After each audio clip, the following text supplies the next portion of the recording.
थीं। उसी गांव में रहते थे ग्वाले हरिदास और उनकी पत्नी मां सुलोचना। दोनों सीधे साधे पर दिल से बड़े भक्त। दिन भर गायों की सेवा करते, दूध दही बेचते और शाम होते ही अपने कच्चे घर के आंगन में बैठकर ठाकुर जी को याद करते। उनके जीवन में एक कमी थी, संतान नहीं थी। मां सुलोचना अक्सर घर के कोने में रखी ठाकुर जी की मूर्ति से प्रेम से कहती, कान्हा तू सबके घर ग्वाला बनकर जाता है, कभी हमारे आंगन में भी आ जाना। एक सुबह हरिदास गाय खोल रहे थे कि तभी उन्होंने देखा गायों के बीच एक नन्हा सा बालक खड़ा है। सांवला रंग, चमकती आंखें, सिर पर छोटी सी पगड़ी और हाथ में बांस की लाठी। चेहरे पर ऐसी शरारती मुस्कान मानो सब कुछ पहले से जानता हो। बालक बोला, काका मुझे भी अपने साथ जंगल ले चलो, मुझे गाय चरानी आती है। हरिदास हंस पड़े, अरे बालक, जंगल का रास्ता आसान नहीं।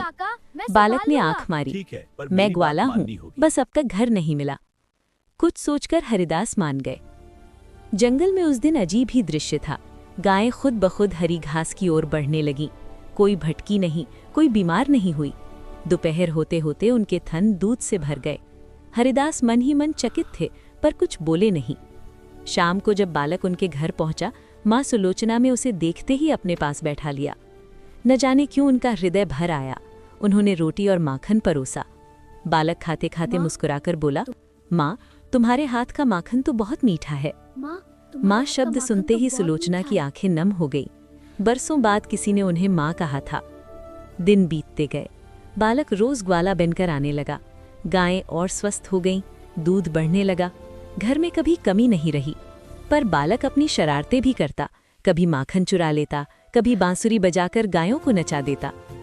एक दिन गांव में भयंकर आग लग गई। लोग इधर उधर भागने लगे।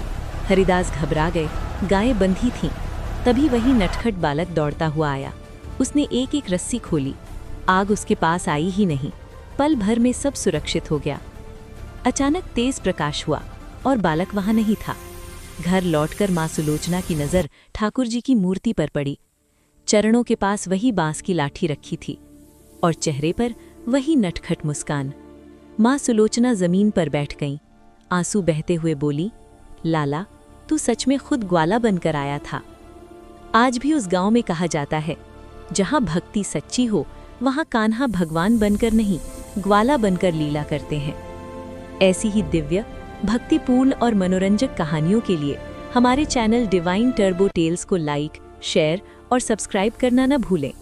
आपका प्रेम और समर्थन ही हमें और भी सुंदर कथाएं लाने की प्रेरणा देता है। धन्यवाद।